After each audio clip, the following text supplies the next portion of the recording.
Dead Space. When most people hear that phrase, they probably think of the game series that started in 2008, with the first installment receiving high praise, critical reviews, and to this day is considered one of the best horror games of all time. Despite a hiatus after the release of the third main installment, the fanbase remained dedicated, and the first game is even getting remastered around the time this video releases.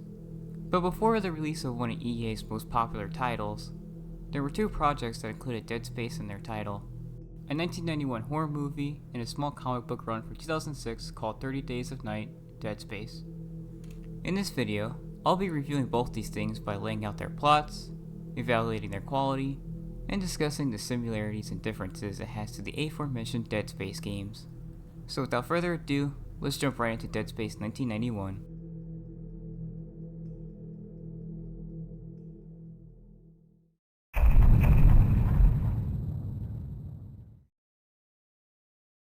Dead Space 1991 is a horror movie that sees a space traveler named Steve Krieger with his trusty robot pal, Tin Pan, responding to a distress signal from a small medical lab on a vacant planet. Once at the lab, two scientists tell the duo it was just a false alarm. The threat isn't that bad. Yet. The travelers decide they will leave, but have to stay because their ship has been damaged and is unstable. Without a plan to escape, they decide to stay a while and find out what's wrong. The team of scientists, Dr. Marissa Salinger, Dr. Frank Darden, and Dr. Emily Stote tell the team an experiment has gone wrong, and that it could potentially become a big issue if it continues to evolve. Frank mentions they started to develop another virus to combat the evolution, but haven't mastered the formula yet. The crew goes to the lab where the organism is being held after Steve requested to go there, and the organism has become a small creature and plants itself in one of the assistants' bodies. The doctors take her to the medical lab to dissect and remove the monster, but unfortunately it bursts out of her chest and escapes the vents after being shot by Steve. Everybody rallies, and two groups decide to trap the monster in the vents, so it can't escape and potentially just put poison in the ventilation system. The group successfully execute their mission, but not before one of the participants dies from the monster. With the monster trapped, the team gets some sleep now that it's not a threat. When Marissa goes to sleep, she has a nightmare where she sees the dead body of Steve and screams waking up. Steve comforts Marissa, but are suddenly attacked by the alien. After scaring it away with some gunshots, the team rallies up again, and the commander convinces the others she should go out on the planet with Tin Pan and kill the monster. There's a wicked sandstorm sweeping the planet, but the two brave the land and do some damage to the alien. They're not successful, as Steve gets stabbed and they must retreat. The alien chases them and kills Tin Pan and one of the other scientists, while Steve makes it back to the base. Cut to Dr. Frank talking about the aforementioned combative virus, and he decides to let Dr. Emily take his blood so they can create the cure from his blood. Unfortunately, he will most likely die because the virus has already made him weak enough, and taking it away from his body will only cause more damage. While this is happening, Tim, someone who was introduced earlier in the movie but not really told what he does, and Marissa find the alien whipped up in the computer room and kills Tim. Marissa tells Steve about this, and they go to confront the monster. Once they arrive, they shoot at the monster with no luck, but luckily, Emily and Frank show up and inject the alien with the virus. It works, but not fast enough, as the alien kills Emily and Frank. The creature crashes into another room, and Steve investigates the body. It seems to be over, but turns out the monstrosity made babies. They scurry, and Steve decides to go to Marissa. They meet up in the medical lab, and the babies attack, but Steve is a sharpshooter and decimates them. They can now relax, and Tin Pan even gets rebuilt. How nice. Overall, it's an okay movie. It does have a couple of things that stick out and prove some kind of worth, but it also has some shining flaws too. First, the good things. The set and environment are done beautifully. It really immerses the watcher with its impressive locations and makes it feel like the crew is trapped on a planet where hope is scarce. Not to mention, the makeup applied to the crew once they get attacked by the alien is killer. It's grotesque and convincing to the audience that there's immediate danger. Secondly, the acting is pretty good. The reactions of the actors are quite appropriate. It's impressive. I didn't suspect such a thing from a low-budget film. Third, it has a really good flow. It makes sense as to why one scene ends and another starts. It kept my attention for about 95% of the runtime. Only a few scenes are real slow and boring. Now, for the bad things. This is considered a horror movie, but it's not scary at all. The jump scares come way too fast, and there's little tension build up. Build up is probably the most important tool horror movies can use, because it subverts the viewer's expectations. It unnerves them. Something will happen, but they just don't know when. If the movie just lets some scenes drag a bit, it could build up its horror aspect. Gotta stick the viewer with some tension. Speaking of that, the monster itself. While it looks cool and even has a cool evolution, it's not shown enough to wow or scare. There's just some quick glances, and it fully reveals itself near the end. Additionally, the alien moves so awkwardly when it escapes. It's so obvious that in some scenes, the monster is sliding on a rail rather than, say, stumbling with the limp, suffering damage, or moving with its legs or body. Despite all of these flaws, I would still recommend this movie. It's catching. I don't know what it is, but it's an attention keeper. My guess is the good things are just enough to keep viewers interested. It's also free on YouTube and only an hour and 20 minutes, so you don't have to pay a dime, and it won't waste much of your time. Well, there's really not that many similarities to the game series. There's a crew that gets killed throughout both, the alien and the necromorphs use vents, but that about stops the comparisons. Really, this movie is a lot more like Alien. The monstrosity looks like a xenomorph. They both bury themselves to the crew member and burst through their chest.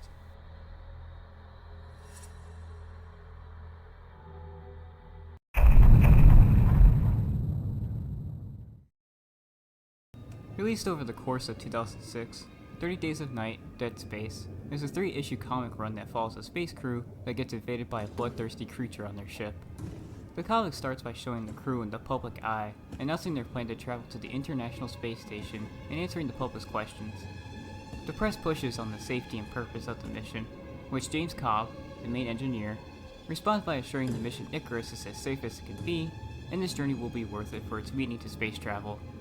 Afterwards, the crew goes out on the town and relaxes before their big mission the next day.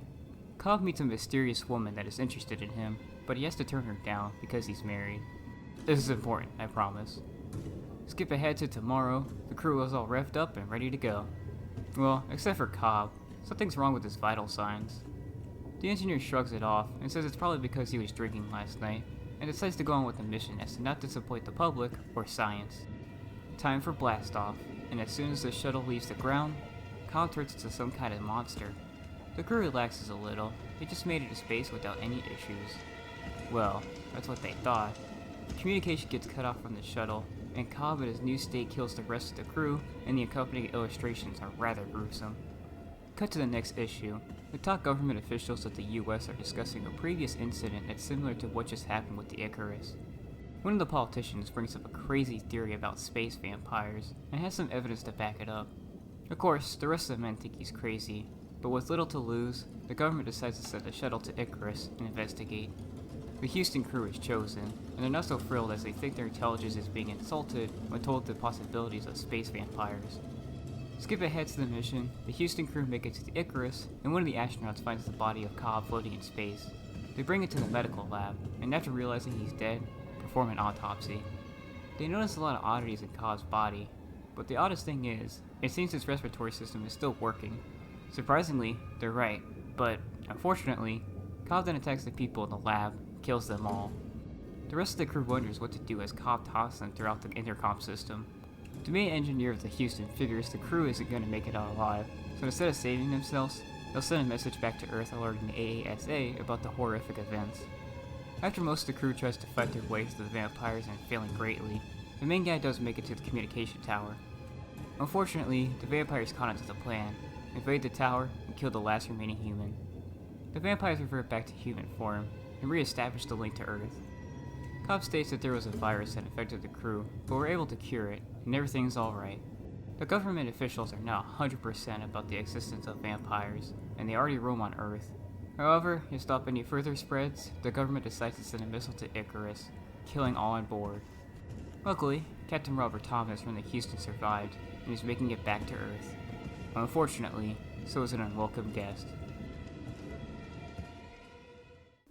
This is a fun enough story. The art style is definitely this comic's strong suit. It fits really well with the horror of isolation, and highlights the scary and grotesque features of the vampires. Otherwise, I don't really feel the story has much else to offer. I mean, how many other stories have a group becoming isolated from the rest of the world, a violent monster pops up and kills most of the crew, then the last remaining people escape or kill the monster? There's plenty of stories that do this, and while this doesn't disqualify a story from being good, the writers had to be creative on how it's executed, otherwise it feels generic. There are some unique things, like the space vampires. Sure, a lot of other isolation stories had the monster killing people, and then they turn into a monster too, but how many have used vampires as the killing creature? But other than those two, the comic really does feel like it's on rails rather than taking liberties. Well, besides what makes it unique, I do like how the comic shows the interaction with the crew before their mission. The story does know how to show off personalities, and make each character unique. And to be fair, this run is only 3 issues, so it can only show so much. Once again, this comic series isn't that similar to Dead Space the game. Really, the closest thing connecting them is the setup of a space crew going on a mission, and an undead monster killing the people on board, which has been done before in other movies. That, and it seems that the vampires function under some kind of hive mind, but it really doesn't have much connections to the games. Just like Dead Space 1991, it actually feels more like Alien than it does Dead Space. So, all in all, not a bad read, fairly entertaining, but lacking in a couple of areas.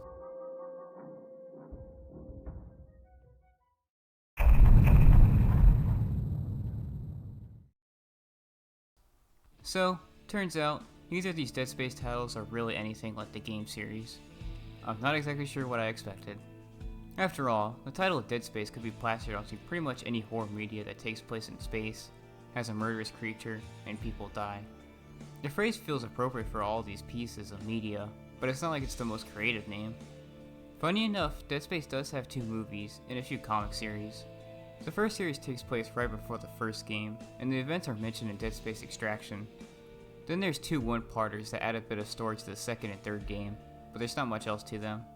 I've only read the first Dead Space comic, and it's pretty good. The art style looks real nice, and the stories feel immersive with the way it's true to the game's story, but still its own thing. The first animated movie, Downfall, is also a pretty good adaptation. Just like the comic tie-in, it's immersive, the setup for the atmosphere is executed adequately, and the characters are quite likable. Just thought I'd mention them even though they were released after Dead Space, and tied to the franchise, to see how the game was adapted to those mediums. Actually, if there is one thing that ties all these together, is good visuals. Dead Space 1991 had nice sets and a cool alien animatronic. The 2006 illustrations are unsettling and appropriately gory, and the 2008 comic run and movie really fit with this series' aesthetic and horror. Hell, the original Dead Space game still looks good to this day. It doesn't feel dated. The game knew how to use its darkness and claustrophobic nature to make the visuals pop. But back to before 2008. Final thoughts, Dead Space 1991 isn't great, but still worth a watch, and the comic series is decent with the art style, most certainly lifting the entire thing's quality. So until next time, destroy those necromorphs, or space vampires in some cases.